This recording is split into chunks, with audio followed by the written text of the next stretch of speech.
Well, good morning. April Fool's Day and history.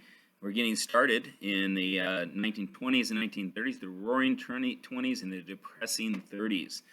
The Depression hits at the end of this decade, and I look at the timeline on page number 253, and you'll find three major events on this timeline.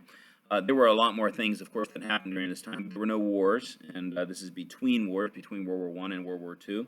But the first one that's very important that you see there is called the Scopes trial, the Scopes monkey trial.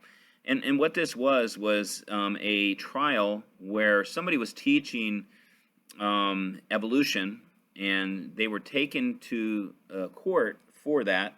And as they were taken to court, basically the person who was defending creationism was made a fool of in the trial by the person who is defending evolution. Now, they won the trial, the creationists won the trial, but because of the way that the trial went, people started thinking of creationism as being a foolish belief. And so that right there at the beginning of this part here, although the 1920s, of course, right after the Spanish flu, right after the World War I Spanish flu, and the numbers of people that died, people went away from progressivism for a while, but quickly went back to it toward the end of this time period and time frame. Partly because of the Scopes trial, but just several things that were happening in our culture. Now, one of the things that really caused some problems was the stock market crash in 1929. The stock market crash happened during Herbert Hoover's administration, during his time as president. He got a lot of blame for it, but it really wasn't much fault of his, nor was it much fault of really anybody, except that around the world, because of philosophies, the way things were going, the way that governments were being run, the way that people were turning to new ideas like fascism, which would become popular in Germany, and like communism that had become popular in Russia and in the Soviet Union eventually, and then other methods, and socialism in particular. The idea that the government is responsible to take care of the people and take care that it's not people taking care of themselves anymore, but the government is responsible, and especially in communism, the government had complete control.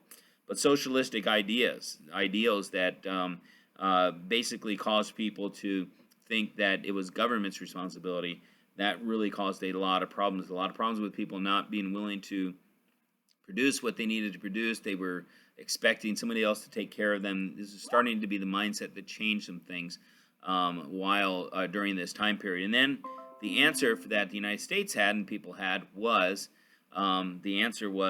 Franklin Delano Roosevelt, the only president to serve more than 2 terms in office. It was not in the Constitution yet that a president couldn't serve more than 2 terms, and so consecutively. Actually, I don't think he had 2 terms at all. But that amendment came later on. But FDR was voted 4 times to be president.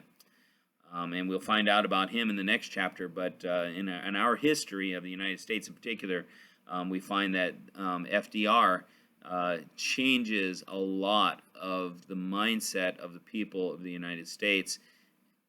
The only thing that helped the United States in any way to get out of the Depression and other things, we'll find out later on, was World War II, which would be the next section that's going to be covered here. So, all right, and this is your assignment. Well, your assignment is going to be from pages 253 to 255, and work text pages 179 and 180, I believe, and actually 179 through 181. 180 is just a study guide for this chapter. So you have those 2 pages to do. Have a wonderful day. Thanks. Bye.